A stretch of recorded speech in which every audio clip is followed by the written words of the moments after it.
Fires of So this is just a demonstration on like route I'm using. Start to finish, nothing else. I've been routing and there's no nothing. It's just getting to the boss as quick as possible. That dialogue can be triggered a little early. I just get back on track.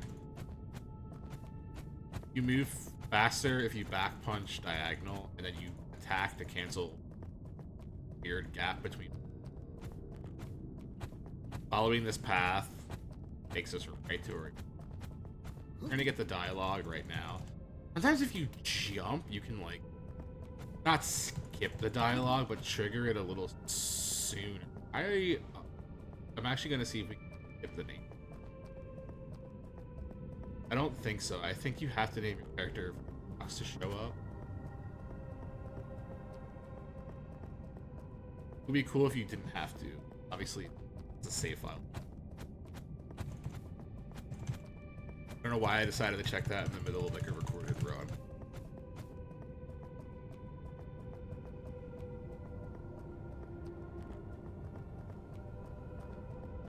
You can start typing before anything comes up, so all you have to do is hit that's my name. Spam through. Kind of like line yourself up with this edge and then turn once you hit this, and then that'll give you like a parallel. Things are just keep like a weird distance, but not too far because obviously you're.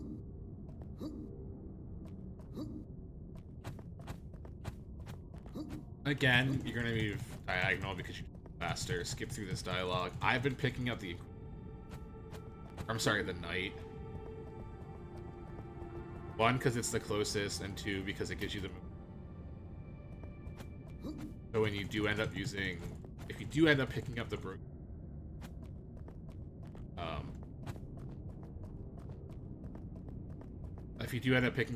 sword, you don't have to. You never have to pick it up. If you spam Q here, like this is how it normally is. But if you spam Q, you go really fast for some reason. I think it's because you can start to switch weapons, but you can't switch. What does it know? It goes shit. Guy's eating weed. And I don't really understand what's up with this boss. Kinda just dies in like 4, 5. I was wrong. 7, 8 hits. Unless he dies quicker. I don't know what it is. The guy's a little silly. Sometimes he'll die really quick, sometimes he won't.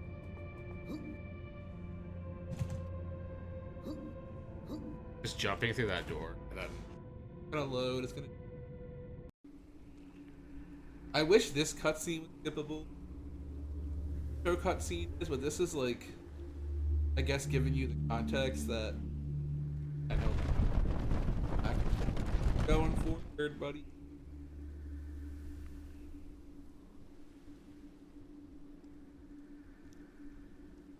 You know what? We have to go through. So I was experimenting with this idea that we never have to go through village. What we do, we go through the village a bunch. Well, just to get the forest route so we can camp, fast travel. The thing with that is the less jumps is like the less jumps you do, the better, and it goes for here as well. Then we get an item, get a healing item.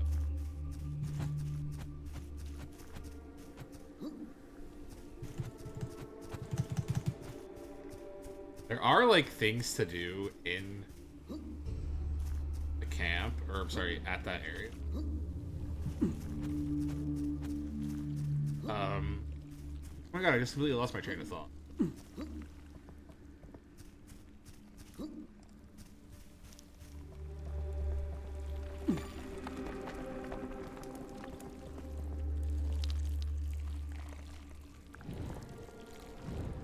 I think it's 18 strength to wield Ice Mage.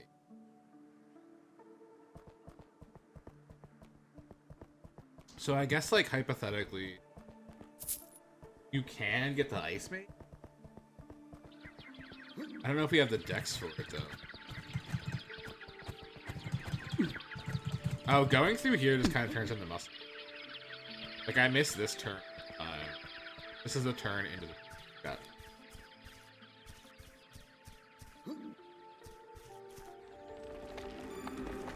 You don't have to pick up that save. It's kind of a safety save. I've just been picking up so that, like, after a run, you can just go back here. Fast travel-wise. Go to the forest.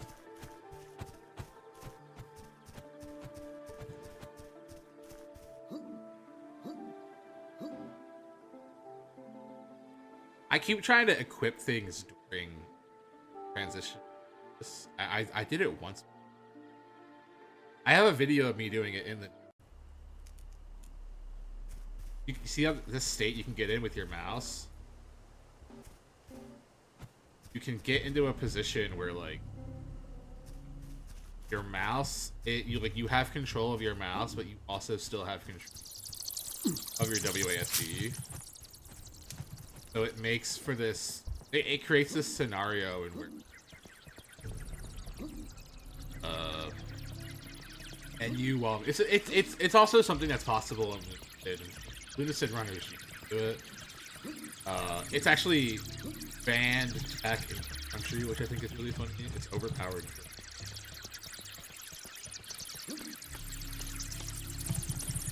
But just this ability, like having the ability to, like, menu while you're moving makes for super interesting tech. So I'm gonna talk to this guy first, and then we're gonna do. No, it's not gonna happen. No. So while you talk to that dude, those enemies can and kill you and just completely skip that conversation. I should probably find a way to, like, deal more damage to oh my god, that guy scared me. In the beginning of the game, there's that jump you saw me do while I was talking about, like, how less jumps are quicker. Like, you want to have consistent high jumps as opposed to like having, like, just super quick wall climbing jumps. And I might start using that to get myself bigger. You're gonna die here like 80% of the time. It's not the end of the world. Kind of just happens. For whatever reason, just... and it is what it is. There's like no consistent way I've found to get through there without pulling every fucking bat. Like right out of the gate.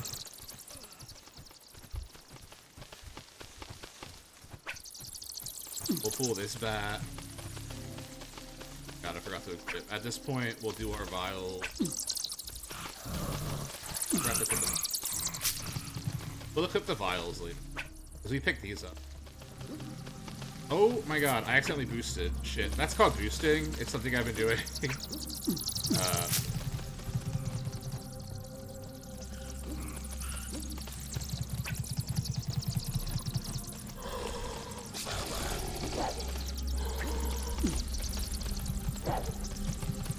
As long as we just have to touch the statue.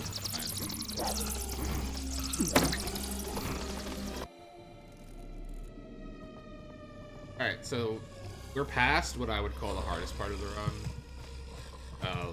Honestly. Sometimes I 180 turn there.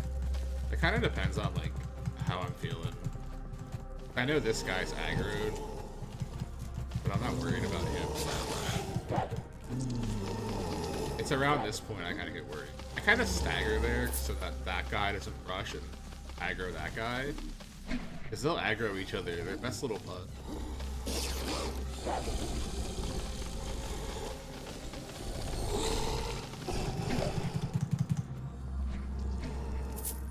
You gotta pick up that. Yeah, charcoal. Whatever it's...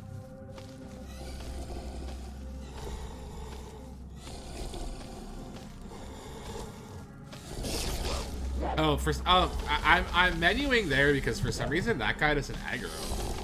Like, if you try to aggro that dude, he just... It's, like, really weird. At least when you first come into the room. Like, when you first come into the room, that dude just doesn't aggro.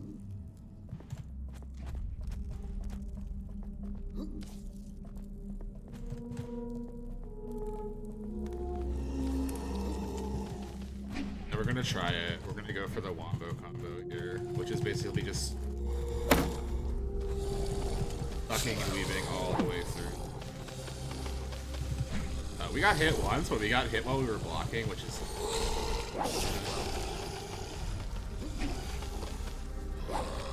If we can pick up that scythe, which I've never fucking used, I think we have our weapon for the round.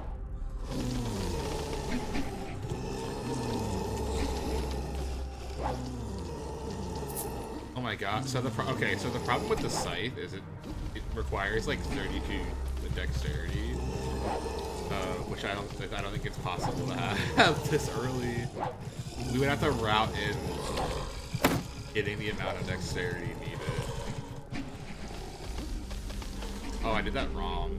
Usually you can just jump over that twice. Like,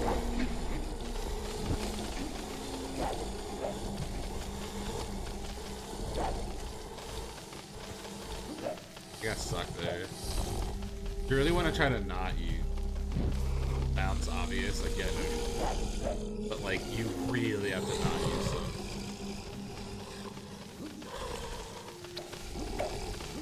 Like, sometimes if you think you're oh my god, I went the wrong.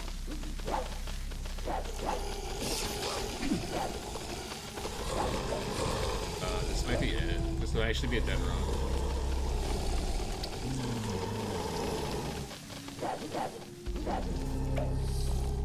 But this is not usual. I accidentally made a fuck up. I have to go all the way back.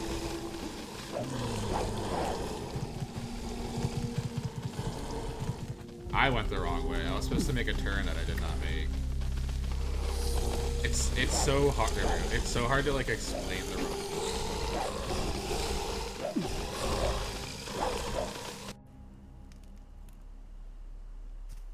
But yeah, if we were to take the scythe, it's 32-32. There's no world in where we can hit the scythe. You. Who? Ah, it's you. Who? Traded? Sure.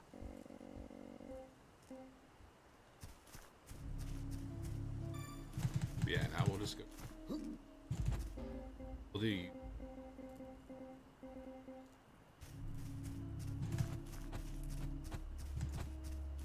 That's basically the run. Get to the boss now, and it's like 8 minutes of just hitting the boss, trying to not. You can grab the lead. I don't just leave. Good luck.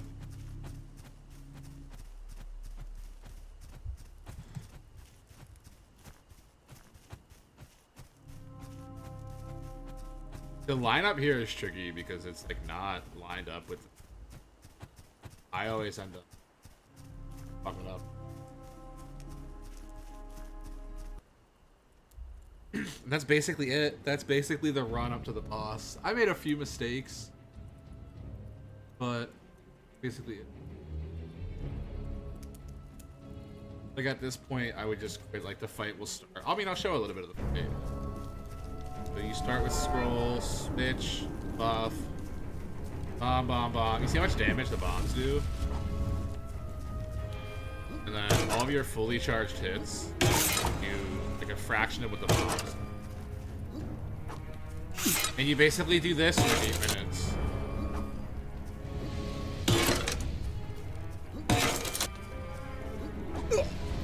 Yeah, that's basically all you do for 8 minutes. It's not the most entertaining, but like what? That took how long?